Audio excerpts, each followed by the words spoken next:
A paz do Senhor, queridos irmãos, prezados amigos, essa é mais uma edição do programa Culto Racional. Esse é um programa aqui da TV Multisião, um programa que eu digo que é um programa feliz. É um programa feliz porque ele traz a você uma reflexão da Santa Palavra do Senhor e com essa ênfase de raciocinar, né? Essa ênfase de fazer uma abordagem de reflexão sobre a Palavra de Deus, sobre aquilo que ela nos diz, sobre aquilo que ela nos ensina. E esse programa tem esse compromisso com a fé. Esse é um compromisso com a fé que ao longo aí dos séculos, de 2 milênios de fé cristã, a fé tem passado por muitos ataques, né? Tanto ataques internos como ataques externos, mas graças a Deus, né, a fé sobreviveu e a fé sobrevive, a fé genuína, né, no Senhor Jesus, ela sobrevive, ela tem o próprio Senhor Jesus que a alimenta porque Ele morreu e ressuscitou, Ele é vivo. E o cristão verdadeiro, ele mantém relacionamento, intimidade com Deus 24 horas e por isso a sua fé é sempre alicerçada, certo? Na base desse relacionamento maravilhoso com o Senhor ressurreto. E nós, neste ano, desde fevereiro, nós começamos um projeto novo dentro da proposta do culto racional, que é trazer a você uma discussão versículo a versículo, discussão teológica, versículo a versículo da Bíblia. Começamos com o livro de Romanos, o ano passou e nós ainda estamos no capítulo 2 de Romanos, mas não temos pressa e é claro que esse livro é um livro bastante particular, bastante singular, ele é rico em doutrinas, né? Por isso que a gente tem demorado um pouco nesse livro, mas outros livros provavelmente serão mais rápidos, a sua leitura, a sua discussão, mas o fato é, não temos pressa, não estamos interessados em correr, estamos interessados em nos debruçarmos sobre a santa palavra do Senhor e ouvir o Senhor falar. É isso que a gente está interessado. Então, eu gostaria de convidar você a estar conosco nessa trilha aí, nessa trajetória. Você que não viu outros programas, você pode acessar nesse mesmo site que você está nos vendo. Está escrito assim, lá no topo da página, ministrações, aí você pode clicar no nome Culto Racional. Lá vão aparecer as nossas diversas discussões, os diversos programas, particularmente todos os programas que discutimos sobre o livro de Romanos, tá? Bom, mas eu quero antes convidar você para a gente dar continuidade e vamos orar, né? Quero convidar você a uma oração ao nosso Deus. Senhor bendito, Senhor, nos colocamos mais uma vez na Tua presença, Senhor, reconhecendo, meu Deus, a Tua soberania, o Teu amor, Senhor, a Tua bondade, Senhor, a Tua misericórdia manifestada para com as nossas vidas, Pai. A Tua santidade é infinita, Senhor, e nós só chegamos à Tua presença por causa do sangue derramado de Jesus Cristo, nosso Senhor. E agradecemos porque o Senhor o enviou, Senhor, para estar entre nós, para pagar um preço tão alto, Senhor, em nosso favor. Senhor, perdoa os nossos pecados, Senhor, perdoa os meus pecados, Senhor. Nesse momento que eu me coloco como instrumento, Senhor, de trazer a Tua palavra, ó Senhor, instrumento Teu para falar ao nosso internauta, eu rogo a Ti que o Senhor me ajude, me dê iluminação, ó Santo Espírito, necessária, meu Deus, a unção necessária para alcançar, Senhor, o coração dos nossos internautas. Fale profundamente aos seus corações e aos nossos corações aqui também. Meu Deus, rogamos, Senhor, as vidas são Tuas, Senhor, tudo é Teu, Senhor. Portanto, Senhor, que a Tua palavra, o poder miraculoso da palavra de Deus se manifeste nesta tarde, Senhor. Em nome de Jesus, Senhor, seja conosco, nos ajude, restaure vidas, corações, Senhor, renove, Senhor, desperte, Senhor. Em nome de Jesus é a nossa oração. Amém.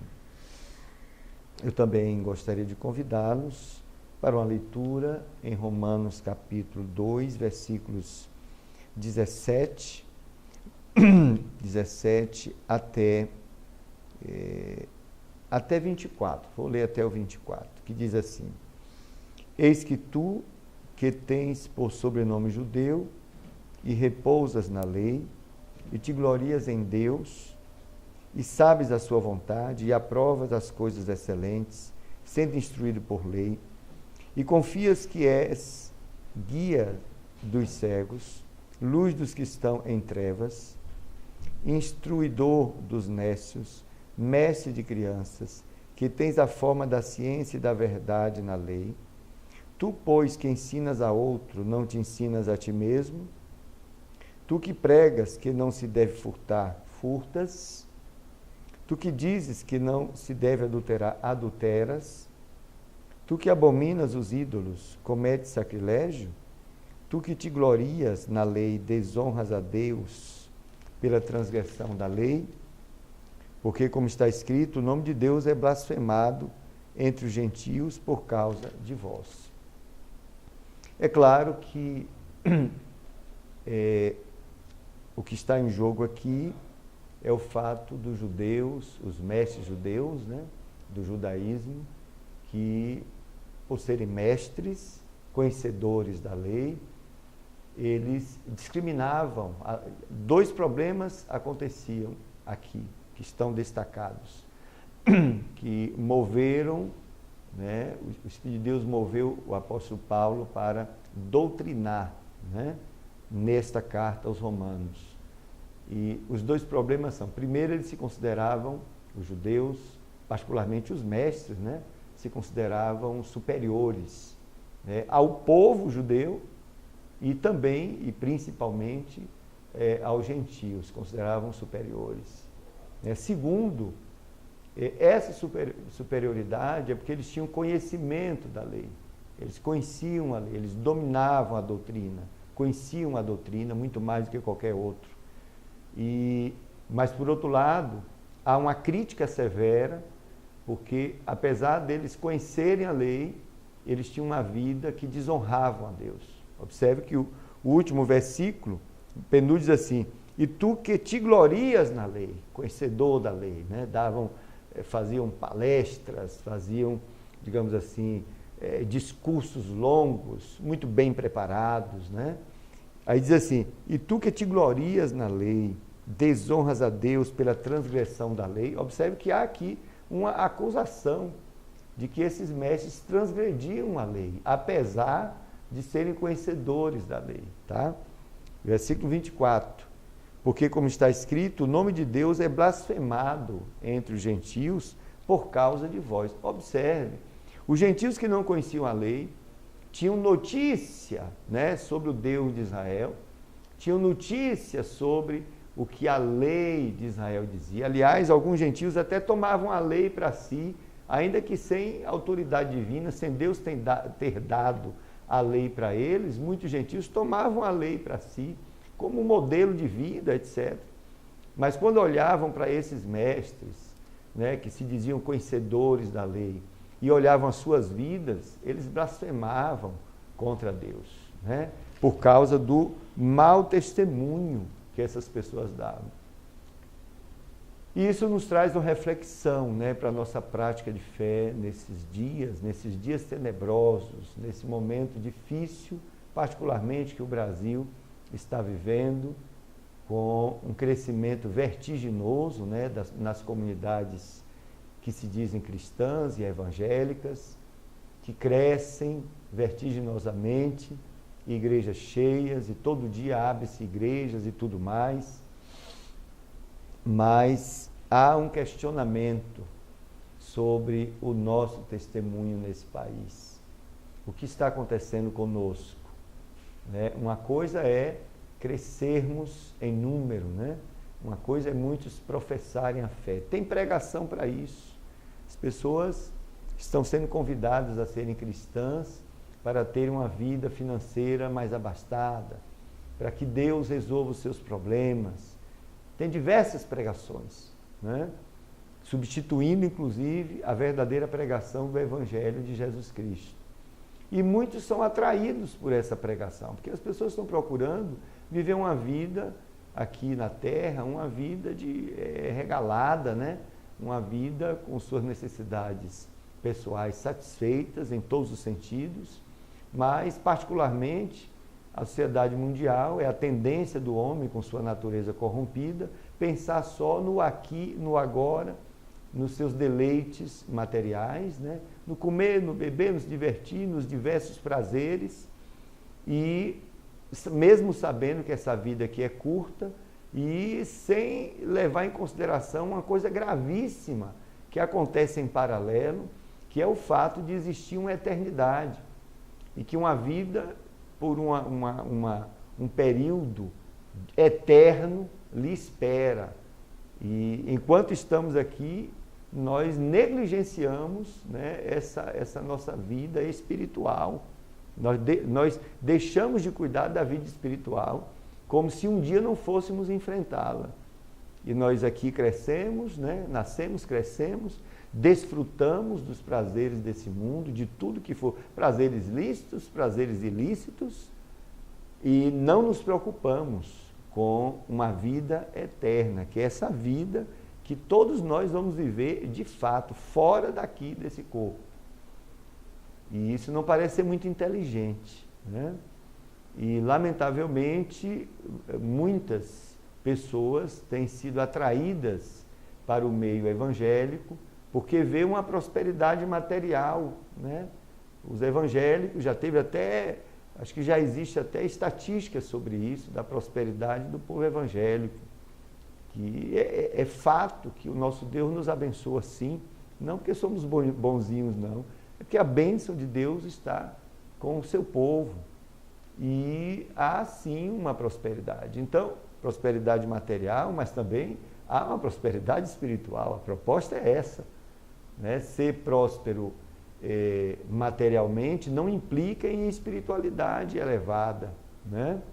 Em muitos momentos da história, Israel viveu um ápice, um auge, né, financeiro, com um exército muito bem preparado, né, exército forte, finanças fortes, né, lavoura maravilhosa, e o dedo de Deus estava lá, apontando o pecado de Israel. Então, prosperidade material não implica em espiritualidade, não. É claro que aquele, né, que vai bem, né, no relacionamento com Deus, a consequência de um relacionamento com Deus, um relacionamento verdadeiro, honesto, né, a consequência de alguém estar na presença de Deus é ele seguir a voz do Santo Espírito. Então ele vai ter sua vida dirigida pelo Espírito de Deus. Só pode ter vitórias, só pode ter vitórias. E ele vai avançando, e Deus diz, onde você colocar o seu pé, eu darei como possessão. Onde você colocar a sua mão, eu vou lhe abençoar. Haverá prosperidade material, consequentemente. Não está dito que o fato de você crer em Deus, você vai ser milionário. Não está dito isso. Mas Deus disse, olha, buscai primeiro o reino de Deus e essas coisas vos serão acrescentadas. Porque o Pai sabe que você necessita dessas coisas. Então, é promessa do Senhor Ele cuidar de nós. Alguns vão ser ricos, outros muito ricos, tá? Mas não o inverso disso, né? Eu não busco a Cristo para ter vantagem material, vantagem financeira. Essa é uma pregação errada. Agora, o fato de estar em Cristo, Deus vai abençoar a minha vida. Tá? Pode ser, inclusive, que Deus me leve até um infortúnio, me leve por um caminho de infortúnio financeiro, mas isso é algo particular de Deus com minha vida. Olha o que aconteceu com Jó. E lá Deus queria dar uma experiência para Jó. E lá na frente o Senhor restaurou muito mais, porque Jó passou no teste, né? Então, assim, mas voltando à questão aqui, apesar das comunidades estarem repletas de pessoas, nós estamos com um problema sério no país, um problema de testemunho nas nossas vidas, inclusive na vida das lideranças. Essa é uma dificuldade, não muito diferente dessa época aqui, por isso que ele está fazendo essa discussão, né, nesse paralelo. Mas voltando à questão, ouvir a lei não é o bastante. Só ouvir a palavra de Deus não é o bastante, né? Ter a lei, dominar inclusive os preceitos da lei, conhecer a lei também não é o bastante, né? Praticar a lei, olha o que eu vou dizer, praticar a lei como um produto humano de santidade, nem é santidade do ponto de vista de Deus, também não é o bastante. A santidade que realmente é válida diante de Deus é aquela que o próprio Deus promove na minha vida. A sua santidade, a minha santidade, é um projeto de Deus para as nossas vidas. Projeto de Deus para a minha vida e para a tua vida. É Ele que quer isso. Agora, é Ele que faz. É Ele que me leva por essa trajetória da santidade, através da orientação, da regência do Santo Espírito, numa intimidade, numa comunhão. Não é um legalismo, porque você pode dizer, eu não só sei a lei, eu não só conheço a lei, mas eu também pratico. Só que essa prática que eu estou me referindo aqui seria uma prática legalista, apenas de cumprir o que está escrito ali, mas o coração longe de Deus, né? Você praticar tudo aquilo que o dogma da tua igreja falou, da tua denominação falou, mas o coração longe de Deus. Para Deus isso é lixo, isso não significa nada. Então, essa santidadezinha aqui, como produto humano, da capacidade humana, do mérito humano, isso é lixo. A nossa justiça, como eu já falei aqui nesse programa, exaustivamente, a nossa justiça é trapo de imundície diante de Deus. A verdade é essa. Então, a nossa santidade, ela deriva do Senhor, ela vem do Senhor. É um projeto do Espírito de Deus de implementar a santidade de Cristo na minha vida e na sua vida. É isso que Ele quer fazer. É isso que Ele quer fazer na minha vida e na sua vida. E é o que queria fazer na vida dos judeus daquela época. E isso não acontecia. A gente já sabe que a prática da lei era parcial, além disso era uma prática superficial, religiosa, dogmática, longe de um relacionamento, de uma intimidade com Deus. Então, proferir, né, opiniões verdadeiras não é o bastante, né? Eu posso proferir aqui opiniões maravilhosas, verdadeiras, que você vai ficar aí aplaudindo, tá? Que isso é o caso da maioria das palestras que a gente ouve, das mesas redondas, né, que a gente vê pessoas. Eu participo de um bocado de mesa redonda por aí. E você vê as pessoas dando opiniões, eu dou minhas opiniões também, muita gente gosta das minhas opiniões, outros não gostam das minhas opiniões, e a gente procura ser verdadeiro nas opiniões, a gente profere opiniões verdadeiras, mas só proferir opiniões verdadeiras não é o suficiente também, não é o bastante. Qualquer um pode fazer isso, qualquer um que lê, que estuda, né? Qualquer um que pega um tema importante, destrincha esse tema em detalhes, depois vai para uma palestra, vai para uma mesa redonda, essa pessoa vai fazer afirmações verdadeiras, opiniões verdadeiras. E ela pode até defender opiniões verdadeiras, né? Ideias verdadeiras e maravilhosas. Nós defendemos. É só você ligar a televisão, você vai ver um monte de idealismo aparecendo ali, pessoas que você diz assim, mamma mia, esse cabra é a pessoa mais justa do mundo, com o discurso que ele está fazendo. Essa é a questão dos mestres, né? Mas o que acontece, é necessário que o mestre possua não só tudo isso, né, mas ele possua a verdadeira vida, né? A verdadeira vida de uma pessoa espiritual. Então, não basta só ser mestre na lei, como era o caso aqui, mas a vida pessoal, a vida, era isso que o apóstolo estava reclamando dessas lideranças judaicas. Vamos falar um pouquinho dos mestres em Israel. Como é que eram os mestres em Israel? Os mestres em Israel consideravam os povos gentílicos como cegos moralmente e espiritualmente, cegos em alto nível. Consideravam isso. Se você for olhar, os escritores, eles mostram que no Talmud, né, naqueles escritos religiosos dos judeus, eles dizem lá de fato que os gentios são cegos. Observe a pretensão, o fato de ter a lei, o fato de ser mestre na lei, levavam essas pessoas a se orgulharem, chamar os outros de cegos, né? E cegos em alto nível, cegos moralmente, cegos espiritualmente. Deixa Deus dizer.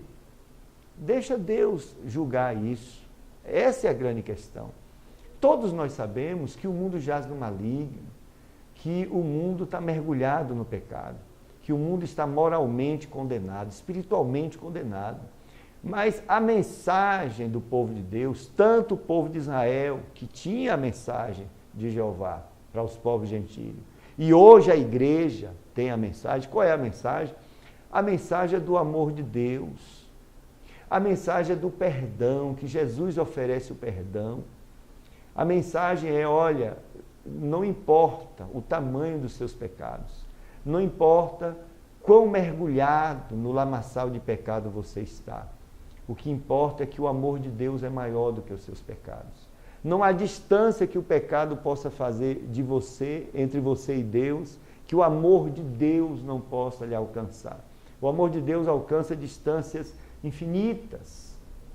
Não importa quantos pecados você cometeu, quão graves socialmente esses pecados foram. O que importa é que o perdão que Deus lhe dá através de Jesus Cristo, seu Filho, é um perdão infinito. A graça de Deus já se manifestou.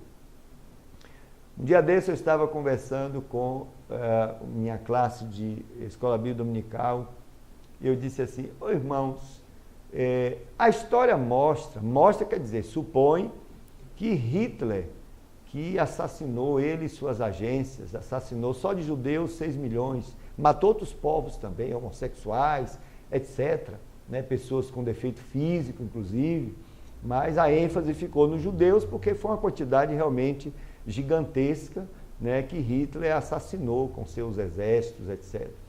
Então, a história diz que ele provavelmente suicidou-se, né, quando viu que a guerra estava perdida, que seu projeto estava perdido, os alvos não foram alcançados, então ele foi e se suicidou. Aí a pergunta é, mas não há provas consistentes. Então eu falei para eles, e se Hitler, que era um estudioso, que provavelmente conhecia a Bíblia, ele conhecia o ocultismo, até usou o ocultismo, ele passou também, né, ele leu também a Bíblia, soubemos, a história mostra que ele frequentou igrejas evangélicas, inclusive, e Hitler tinha conhecimento da verdade do Evangelho de Jesus. E se no último momento, se ele foi assassinado, suponha que ele foi assassinado, certo? E se enquanto estava morrendo, ele lembrou do sangue de Jesus, né? Ele lembrou da misericórdia de Deus, do perdão que Jesus oferece. E se ele se arrependeu antes de morrer, sabe o que é que eu digo para os irmãos? Eu estava falando para eles lá na escola dominical. Jesus o perdoou no último momento, se ele se arrependeu genuinamente. Aí muitas pessoas ficaram desgostosas, muitas pessoas ficaram incomodadas. Mas por que ficaram incomodadas? Porque elas acham que estão na presença de Deus por causa dos seus próprios méritos. Então Hitler, que praticou coisas tão hediondas, ele jamais poderia receber o perdão do Senhor, porque ele não teria mérito para isso. E aí onde está o grande equívoco? Estamos falando aqui da graça do Senhor. A graça que se revela, né, é muito mais abundante do que o pecado no mundo, a graça de Deus. É isso que é a mensagem do Evangelho.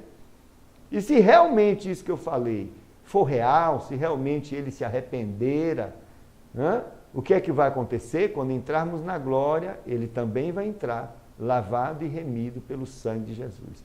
Esse é o poder da graça de Deus. No último segundo, pode ser o pecador, o maior pecador do mundo, aquela pessoa mais odiada no mundo todo pelo que ela fez.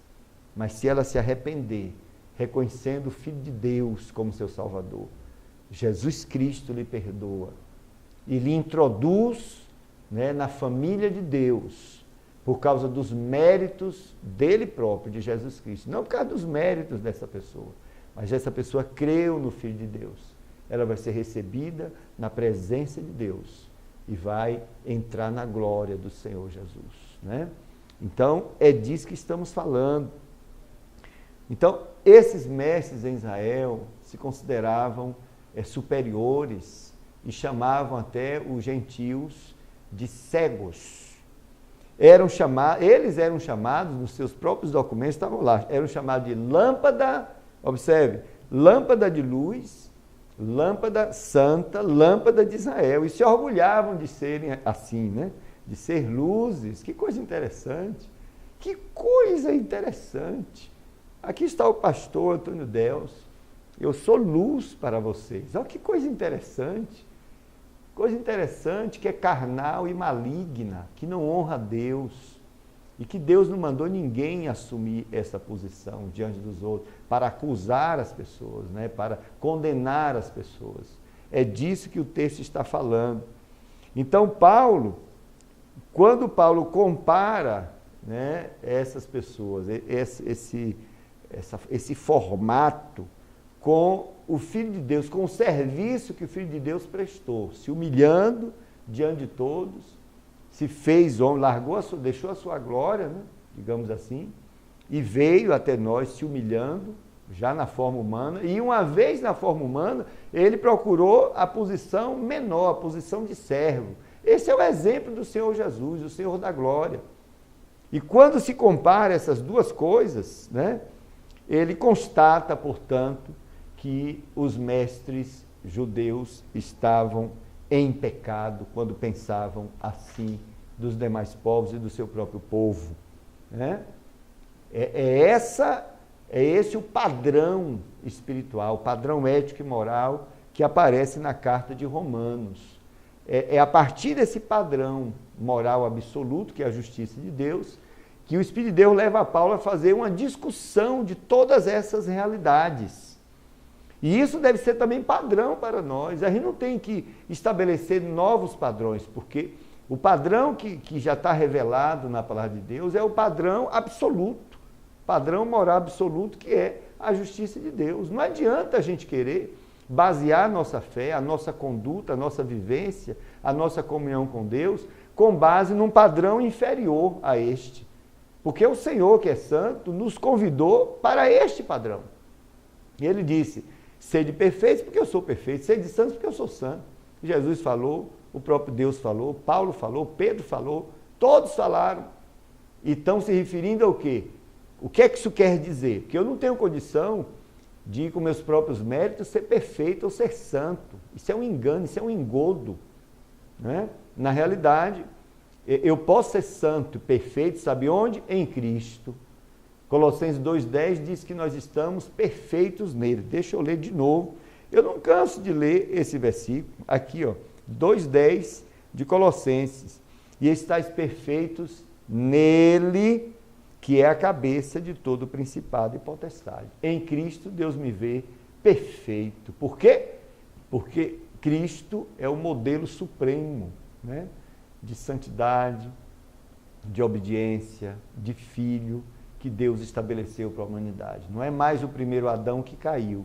Agora, o formato é de Cristo, né? O caráter de Cristo.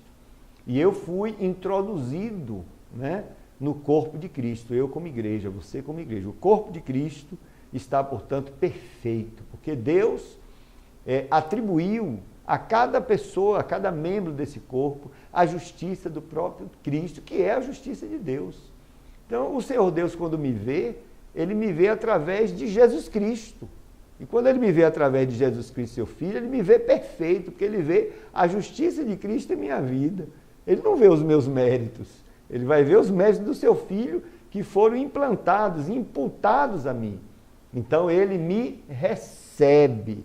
E aí a Bíblia diz: vós estáis perfeitos, né? É um estado. Estar em Cristo é um estado eterno. Vós estáis perfeitos em Cristo. Que coisa maravilhosa. E essa é a nossa condição. É a partir daí, da perfeição de Cristo, que eu vou exercer a minha vida de fiel, a minha vida de comunhão, de intimidade com Deus. E se eu estou nessa condição, eu jamais vou acusar as pessoas.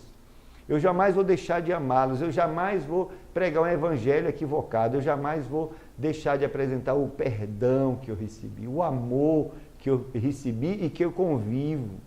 O evangelho de Jesus Cristo é, acima de tudo, o evangelho que apresenta o amor de Deus. O evangelho que apresenta a justiça de Deus. O evangelho que apresenta o julgamento de Deus, que será em Cristo também. Não é esse evangelho, né, de base ética, moral, decaída, com base ainda em Adão, no primeiro Adão e suas conveniências. E muita gente, para manter, né, essas multidões, reduziram o padrão moral, né, na pregação do evangelho, que não é mais o evangelho de Jesus, quando se faz assim. Então, o caso dos judeus era um caso seríssimo, dos mestres judeus que estão sendo criticados aqui, tá? Tratavam o povo comum, que não conheciam profundamente a lei, né? O próprio povo de Israel, eles tratavam do mesmo jeito. Incrível isso. Jesus falou, olha só, Jesus disse algo sobre isso. É possível que Paulo, Mateus, né? É possível que Paulo não teve conhecimento dos evangelhos, né? Na época que ele escreveu essa carta, já havia a fonte Q, né? A fonte, já tinha o evangelho de Marcos, foi o primeiro evangelho escrito, tá? Mas, assim, é possível que ele tenha tido acesso, Paulo, né? Acesso a essa fala de Jesus sobre o guia de cegos, né? Porque ele está usando essa questão aqui, ele usou exatamente guia de cegos nesse texto, que foi algo que Jesus falou. Mas como havia uma tradição oral muito forte, e quando Paulo chega em cena, ainda existia a tradição oral, porque foi através dessa tradição oral, irmãos que conviveram com Jesus, que lembraram do que Jesus falou, foi a partir daí que os outros evangelhos foram escritos, e também com base no evangelho de Marcos, né? Então, mas na época de Romanos, que foi escrita, Paulo não teve acesso a os outros 3 evangelhos que não tinham sido escritos ainda, tá? Mas digamos que Paulo tenha tido conhecimento, tá, dessa fala de Jesus, por isso que usou aqui. Mas mesmo se não tivesse tido conhecimento dessa fala de Cristo, o que ele fala quando diz que, versículo 19, e confias que és guias dos cegos, luz dos que estão em trevas. E isso era porque os próprios mestres judeus se consideravam lâmpadas, né, de Israel, se consideravam luzes, e chamavam, né, os gentios de cegos. E existia também o proselitismo judaico, né? Eles também tentavam ganhar algumas pessoas para fazerem parte do judaísmo, e eles consideravam essas pessoas cegas também. Então, mas vamos por parte, vamos ver Mateus, capítulo 15, versículo 14. 15 e 14. Jesus saindo viu uma grande multidão e possuído de íntima... não, eu estou lendo o 14, 15, 14. Agora sim. Deixai-os, são condutores cegos. Ora, se um cego guiar outro cego, ambos cairão na cova. Né? Jesus se referindo àqueles mestres, aqueles fariseus, os mestres que estavam... Agora, 23, 16 de Mateus, 23, 16, observe, diz assim, ai de vós, condutores cegos, pois que dizeis, qualquer que jurar pelo templo, isso nada é, mas jurar pelo ouro do templo, esse é devedor. Jesus criticando judeus que torciam, inclusive, certos mandamentos para benefício próprio, né? Jesus chamou eles de condutores cegos. Então, há cegos que querem ser guias de cegos. E o que é que o próprio Cristo diz? Os dois vão cair no buraco, ambos vão cair no buraco. Jesus criticou também a atividade proselitista deles, né? Porque eles... ensinavam a lei, mas não cumpriam a lei. E seus discípulos ficavam confusos. Aí Jesus ele criticou essa forma farisaica, essa forma, né, dogmática, né, do proselitismo que eles faziam, né, dos seus prosélitos, dos seus discípulos, porque eles falavam uma coisa e praticavam outra. E Jesus disse que os seus prosélitos eram colocados numa posição digna de ir para o inferno 2 vezes mais. Olha o que diz Mateus 23, 15, que coisa horrível. Ai de vós, escribas e fariseus hipócritas, pois que percorreis o mar e a terra para fazer um prosélito, e depois de o terdes feito, o fazeis filho do inferno 2 vezes mais do que vós. Olha que coisa horrível, né? Até o proselitismo que esses mestres faziam, ao invés de ajudar as pessoas, eles prejudicavam as pessoas, por causa do seu péssimo testemunho. Isso era lamentável, acontecia às caras lá, todo mundo via na época de Cristo, tá? E Jesus os criticou. Jesus, ele confrontou com a palavra de Deus a prática de vida daqueles mestres, né? Ele diz que eles impediam os outros de entrarem no reino de Deus. Agora vamos ver Lucas, é mais uma crítica que Jesus fez, Lucas 11, 52. Diz assim: ai de vós, doutores da lei, observe, doutores da lei, que tirastes a chave da ciência, vós mesmos não entrastes e impedistes os que entravam. Observe, nem eles entraram no reino de Deus, entravam no reino de Deus e ainda impediam com que os outros entrassem. Isso é lamentável, isso é um alerta para todos nós, nesses dias tão tenebrosos, né, da prática de fé cristã nesse país, onde muitos de nós estamos fazendo exatamente esse papel.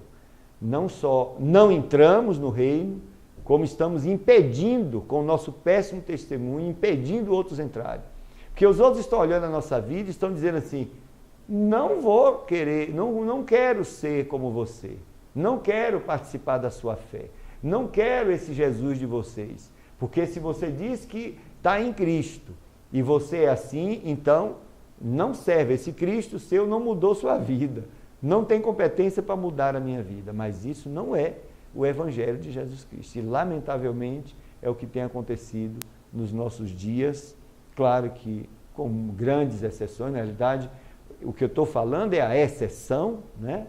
Não podemos dizer que todos os nossos líderes, os nossos mestres, têm essa vida sim, mas basta que um pouco de levedura, né, numa massa, como o próprio Cristo diz, já é suficiente para gerar o fermento. O fermento, basta um pouquinho, né, que ele vai conseguir atingir toda a massa. Converse com qualquer dona de casa, ela vai colocar 2 quilogramas lá de massa de bolo, mas não vai colocar 2 quilogramas de fermento. É um pouquinho só que vai ser suficiente para cumprir o objetivo ali do crescimento do bolo. E o pecado, o fermento dos fariseus era a doutrina deles, o pecado deles. A doutrina que, apesar de estarem falando a palavra de Deus, na realidade, ela era prejudicada com a própria vida deles, né? Eles eram hipócritas. Então, a pregação sem vida, tudo isso era doutrina, né? E tudo isso na realidade, apenas um pouquinho disso já era suficiente para contaminar todo mundo. Então é importante que hoje a gente tome essas verdades, né, como exemplo para as nossas vidas, para não cairmos na mesma falácia, no mesmo caminho errôneo, impedindo pessoas a conhecerem a Jesus por causa do nosso péssimo testemunho. Bom, avançando um pouquinho, no versículo 20 está dito: instruidor dos nécios, mestre de crianças, que tens a forma da ciência e da verdade na lei. Observe, nécios aqui foi um termo usado para se referir ao povo comum, né? Ao povo que não tinha conhecimento suficiente, conhecimento profundo da lei, como os mestres tinham. E também era uma aplicação aos prosélitos gentílicos, né? Os gentios que eram discípulos, né, de certos mestres judeus. Então, esse versículo está, o apóstolo Paulo criticando: você que é instruidor de nécios, né? Você que é mestre de crianças, que tens a forma da ciência e da verdade da lei, tá? Então, mas na realidade, o verdadeiro mestre, ele possui o quê? Grandes testemunhos por trás da sua vida, né? Grande testemunho de vida com Deus. Sua vida ensina, observe, sua vida é uma verdadeira carta aberta. Então, o que caracteriza um grande mestre, um grande ensinador, é aquele que não ensina só com as palavras, né? Não é aquele só que conhece, prega e defende, argumenta sobre a lei. É aquele que vive a palavra de Deus em sua vida, é aquele que dá testemunho.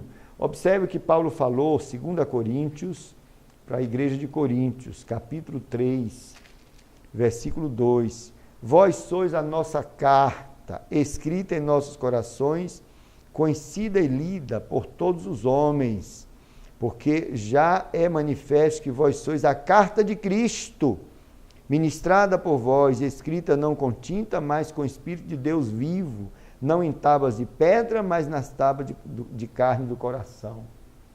Queridos, a Bíblia diz que nós somos uma verdadeira carta de Cristo para o mundo, né? Cristo, ele escreve nos nossos corações, o Espírito de Deus escreve uma mensagem maravilhosa, né? Que é a nossa própria vida, escreve em nosso ser. É por isso que igreja é Cristo em vós, esperança da glória. É a manifestação do próprio Cristo na minha vida, manifestação do próprio Cristo na minha vida, na tua vida.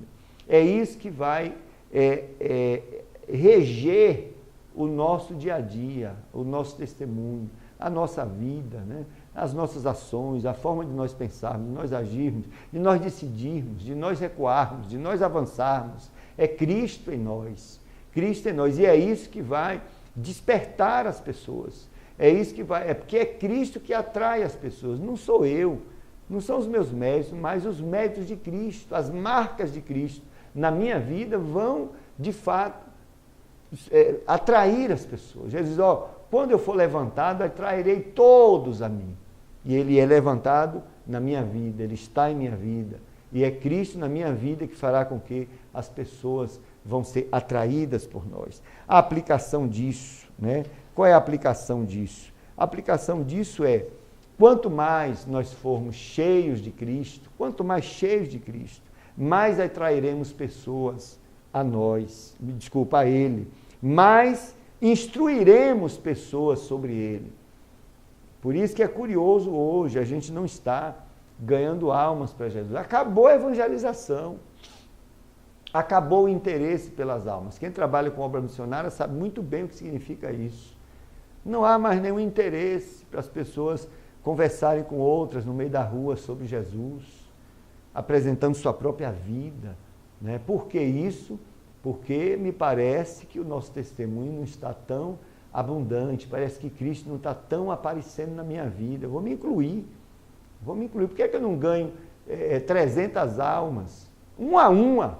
Né? Não é você chegar numa conferência e pregar e ganhar. Não, eu estou falando ganhar uma vida, outras vidas, diariamente no seu dia a dia, no meu dia a dia. Por que isso não está acontecendo comigo, ou com você, ou com nós dois?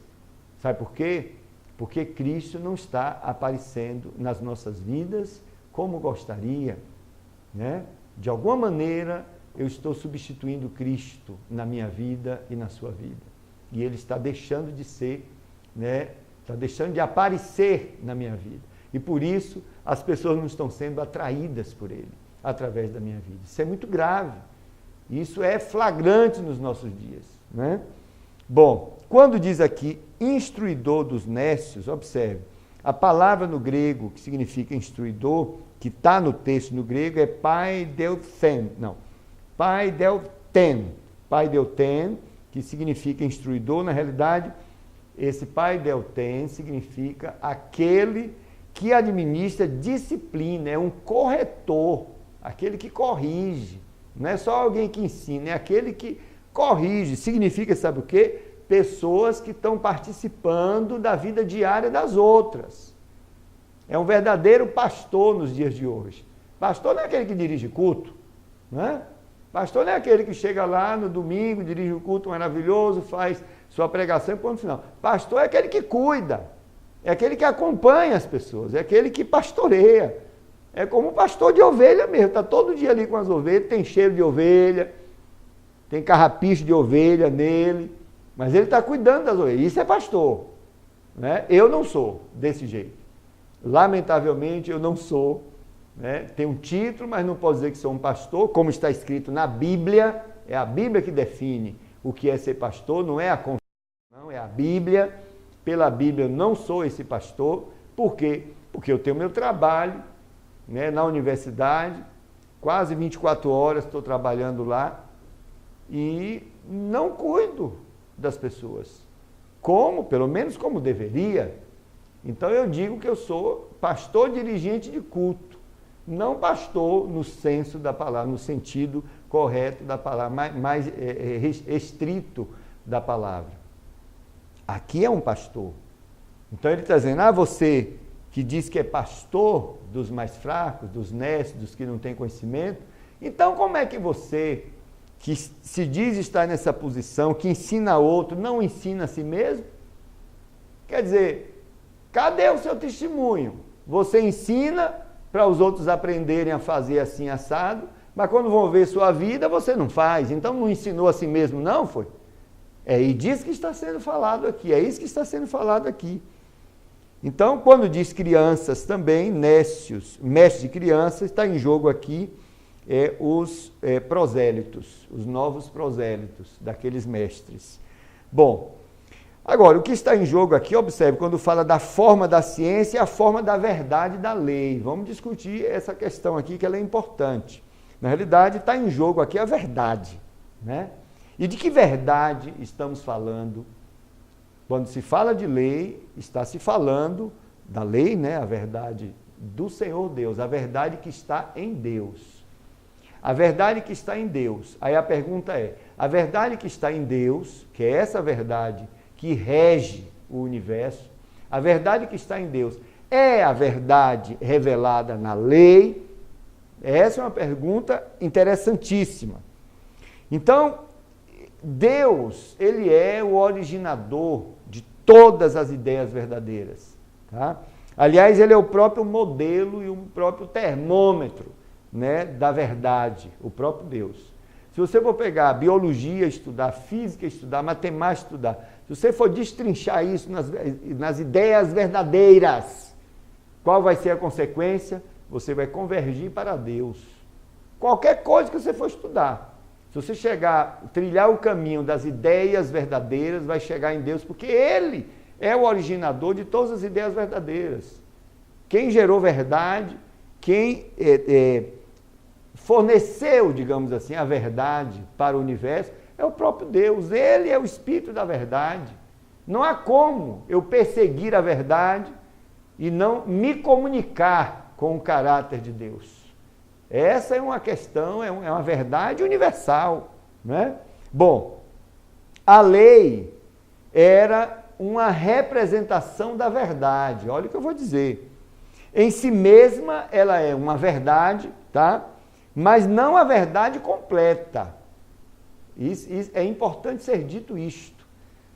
Em si, ela é uma verdade, é uma representação da verdade, mas ela não é a verdade completa.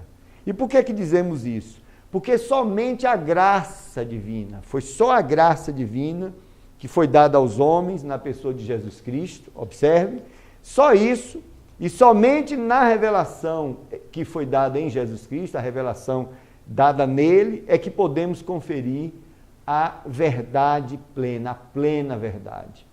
Que coisa maravilhosa. Jesus foi a maior manifestação da verdade aqui na terra, o Filho de Deus. Nele habitou corporalmente toda a plenitude da divindade.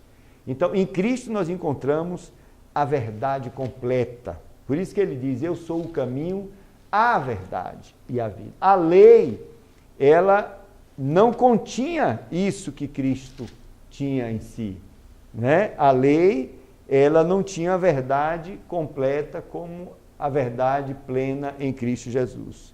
Olha o que o apóstolo João escreveu, 1,17, porque a lei foi dada por Moisés, a graça e a verdade vieram por Jesus Cristo. Glória a Deus. O próprio apóstolo João, esse livro, né, esse evangelho, ele identifica a divindade de Cristo, né? E ele mostra, ele diz que Jesus, a graça e a verdade vieram por Jesus Cristo. Então, em Cristo, o Espírito Santo, né, que é dado por causa de Cristo, ele nos transforma, e e forma essa verdade experimental no nosso homem interior. Porque ele é o Espírito da verdade, diz a Bíblia, Jesus falou, ele vos guiará a toda a verdade. Então, essa verdade de Deus, ela é gerada dentro de mim, no meu interior, através da agência do Santo Espírito de Deus que opera na minha vida. Então, o homem de Deus, a mulher de Deus, ele vive sob essa direção da verdade de Deus aqui na terra. Isso é o que o maligno mais odeia. Ele é o espírito da mentira. E ele odeia a verdade de Deus. A verdade de Deus está manifestada no seio da sua igreja, no corpo da igreja de Jesus Cristo. A verdade de Deus. E isso é por operação da agência do Santo Espírito de Deus em nossas vidas. É a verdade que chega a nós por meio de Cristo, mais profunda e superior do que as ordenanças da lei. Exatamente. Isso é maior, é mais completo do que as ordenanças que estão lá na lei.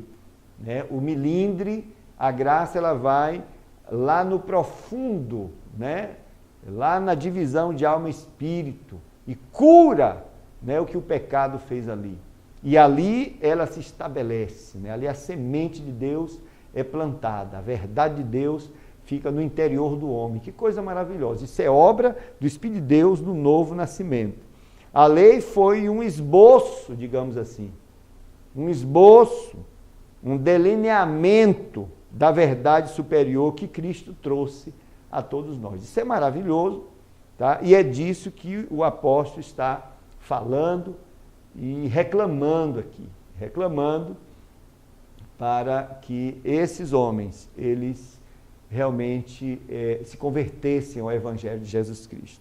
Continuando lendo, versículo 21, diz assim: Tu, pois, que ensinas a outro, não te ensinas a ti mesmo? Tu que pregas que não se deve furtar, furtas? Tu que dizes que não se deve adulterar, adulteras? Observe, essa questão do adultério é uma questão interessantíssima, né? Porque eles fizeram coisas, escreveram lá nos seus Talmudes, etc., no Talmud, fizeram interpretações da lei muito convenientes, né? Esses líderes religiosos. O judaísmo achava que adultério era só se um homem ou uma mulher se deitasse, tivesse relação sexual com uma pessoa casada. Deus nunca disse isso, né? Então, alguns rabinos achavam que eles poderiam dormir, eles fizeram leizinhas deles que os permitiam contratar os serviços de uma mulher não casada por um dia. Eles se permitiam a isto. Muito interessante. E isso não era adultério para eles, né? Porque a mulher não era casada. Observe que Davi tinha muitas mulheres. Está dito isso, todo mundo sabe disso. Mas só quando Davi, né, ele toma a mulher de Urias, que ele é acusado de adultério. Mas Deus nunca disse isso. Isso foi a prática deles, uma prática sem a verdade completa de Deus, né? E é só para você ver. E essas pessoas se atreveram a colocar Jesus no canto da parede, sobre essa questão do adultério e do divórcio, questionando Jesus sobre isso, sobre aquilo, carta que Moisés deu, etc. A primeira coisa que Jesus disse: olha, isso só aconteceu por causa da dureza do vosso coração, por causa da dureza do vosso servir, a incapacidade de vocês de perdoar. Por isso que Moisés adequou as suas decisões ao nível de espiritualidade de vocês, à baixa espiritualidade de vocês. Mas Deus nunca disse isso. Jesus disse também: olha, vocês sabem que no princípio não era assim, acusando eles de que eles saíram dos princípios. Jesus disse: olha, no princípio Deus fez um homem e uma mulher, né? E disse que eles seriam uma única carne, ponto final. E ainda diz: não separem o homem aquilo que Deus juntou.